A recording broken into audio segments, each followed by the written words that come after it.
I think Ray's question is really important because one of the goals of the book was to humanize and to understand Eleanor much more as a human being and less as an icon, that dreaded word these days. But she literally was an icon, as you say, Ray, hanging on people's walls. I remember seeing a David Geffen documentary recently, and he said that in his childhood home, I think in the Bronx, his mother loved Eleanor Roosevelt so much that there was photographs of her there in the house, and Geffen grew up thinking that she was a relative. And I felt sort of the same way, actually, growing up. I felt that this was not my grandmother, because I knew who my grandmother was, but that this was a kind of somehow spiritual grandmother for all the homes she went into. I really felt a sense of her mana, sort of magical power. And so I felt it was really important for the reader, especially a 21st century reader, to know her as she really was. And I think the letter you mentioned, and there are several others from the same period, one including one after she was in Miami, or referring to people in Miami in very much the same way, too many jewels, trafficking in stereotypes that are appalling, literally unacceptable today, but that reflected the class, obviously, that Eleanor and particularly her mother-in-law belonged to, which was the last American aristocracy, which did feel itself to be superior, and a WASP, a white Anglo-Saxon Protestant aristocracy that thought itself superior. On the other hand, of course, and this is what always needs to be said about the Roosevelts in general, their friends and their administration and their entire orientation as they grew older, there were, I think, 15% of FDR's cabinet choices and White House staff were Jewish in a population where Jews were 3% of the U.S. population. So he was preferring and seeing seeing beyond the superiority that he had grown up with. Eleanor's letter to her mother-in-law had a great deal to do with her own need to please her mother-in-law and almost blindly please her. But here's the thing: your question is really good. I had a real moment of surprise, not horror, but almost shock. I came across a somewhat complicated story that I'll simplify, which is that in 1937, Eleanor Roosevelt published her first volume of autobiography. Three memoirs, three autobiographies came out between 1937 and 1961. And in 37, it was well received. It was serialized in the Ladies' Home Journal. People were amazed at how personal and intimate she was, and white people were, because African Americans, especially the editors of the African American newspapers, especially the Baltimore Afro-American, a old and distinguished newspaper, were horrified to discover that Eleanor Roosevelt was describing a figure of her childhood, and twice on a single page, calling him the D word. She, used this old plantation language, calling her father's stable master a darky. My father's darky coachman. Twice she used this. And the African-American editor in Baltimore remonstrated with her and said, Mrs. Roosevelt, you are the figure who we rightly trust right now to bring our cause and to bring African-American civil rights to the White House. They were fighting, she alone was standing up against her husband on lynching. Two or three lynching bills were then passing out of the House and onto the Senate, and where they would just be filibustered by the Southern Democrats that FDR needed to keep in his camp to pass New Deal legislation. But this was 37. The new term had begun. Eleanor Roosevelt was beginning her second term as first lady, a very popular first lady, and the African-American editor asked for an apology. You must see, we know that you couldn't possibly think this, but you must see that this is insulting. This is not just insulting, but degrading. And I kept reading on. I was there at the FDR Library in the Arthur M. Schlesinger Jr. reading room and thinking, oh, well, I can't wait to read the apology. This will be really interesting. How did Eleanor write this apology? To my horror, she didn't. She passed it on to her assistant, Malvina Tommy Thompson, who was a wonderful person. But hello, Tommy Thompson then did something that I think today is called heritage. She said, oh, Mrs. Roosevelt, essentially, she said, Mrs. Roosevelt didn't mean this to insult anyone, of course. And I don't think Eleanor did mean it to insult anyone. But she then, Tommy Thompson, ducked into the idea that Eleanor had used this word because she had learned it from her great aunt from Georgia, who had come north after the Civil War, actually just before the Civil War, and helped raise Eleanor and told Eleanor plantation stories and stories from the old Bullock Hall, which was the Eleanor's grandmother, Mittie Bullock, and her sister, who was Eleanor's great aunt, had been raised in a slaveholding plantation in Roswell, Georgia, that strangely enough became the model in the hands of a young Atlanta Journal-Constitution reporter, Margaret Mitchell, who interviewed each of Mittie Bullock, Eleanor's grandmother's bridesmaids, and Bullock Hall became the model for Tara. And Mittie Bullock is a sub-model for Scarlett O'Hara, not in terms of character, but in where she fit in. Eleanor Roosevelt's uncle, Theodore Roosevelt, her father's brother, the 26th president of the United States, is the last president to own slaves whose own family had murdered some of those slaves. The tales of Roswell and of Bullock Hall are typical of Southern slavery. But by the time Eleanor Roosevelt's grandmother and aunt had left Bullock Hall to come north, Eleanor's grandmother, Mittie, married Theodore Roosevelt, a proper Dutch guy from New York City. She used plantation tales, used all the talk and characters of the old world down yonder in the Southland as a way of creating nostalgia for herself and her sister. And they passed that along first to Eleanor's father and Theodore Roosevelt's generation, and then to Eleanor's generation. And now here was Eleanor's assistant in 1937 saying the reason she used these terms was because she had always thought that people on her plantation were affectionate to the African Americans, and that really she had meant nothing by it. Well, the strange thing was, and where I really became shocked, was this was a lie. It had nothing to do with the plantation. It had everything to do with the fact that her father, who had died a horrible death when Eleanor was 9, Eleanor's mother died when she was 9. Her brother died, her younger brother died of smallpox. Her mother died of diphtheria when she was 9. Her brother died of smallpox when she was 10. And then her father died later that year of alcoholism and addiction. So in 19 months, she became not just an orphan, but a very wounded and damaged person who went on in her own ways. And in fact, her entire recovery and survival from that event tells a great deal about her and about who she is. And one of the reasons I wanted to spend time on her childhood was for that reason.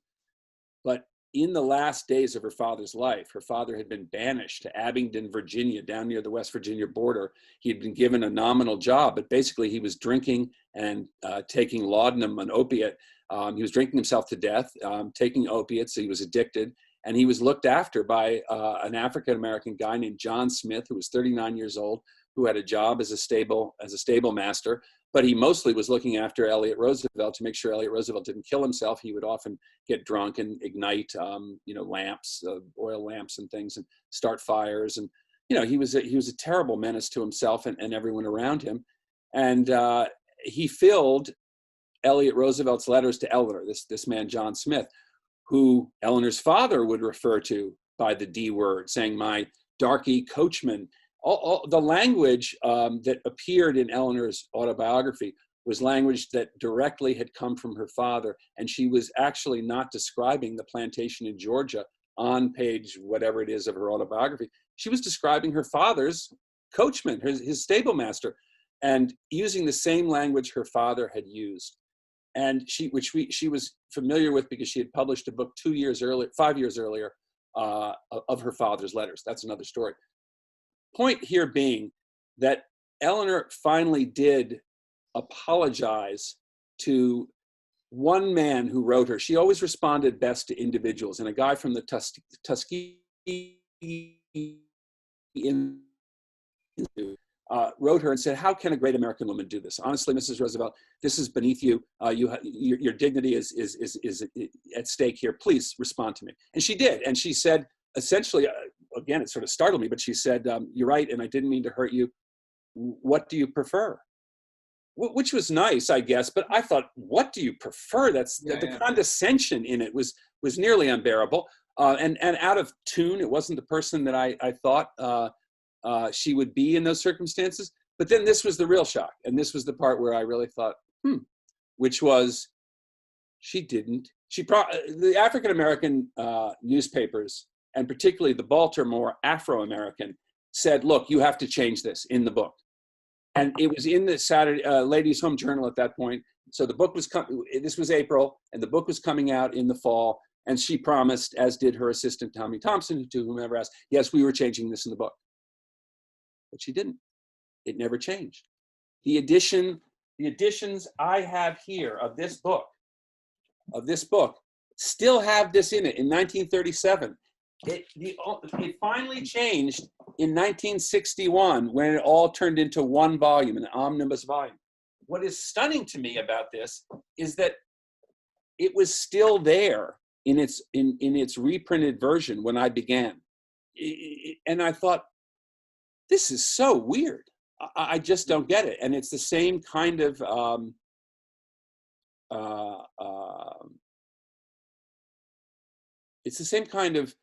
evolution that you see in a lot of lives that are as complicated as hers over a long stretch of time. Because she, in 1937, when she wrote this and published it, she was 2 years away from resigning from the Daughters of the American Revolution over the issue of whether Marian Anderson would be welcome to sing in Constitution Hall. And the Daughters of the American Revolution had said, "We will not let this African-American international star sing in our hall. We don't let African-Americans sing in our hall." Eleanor resigned.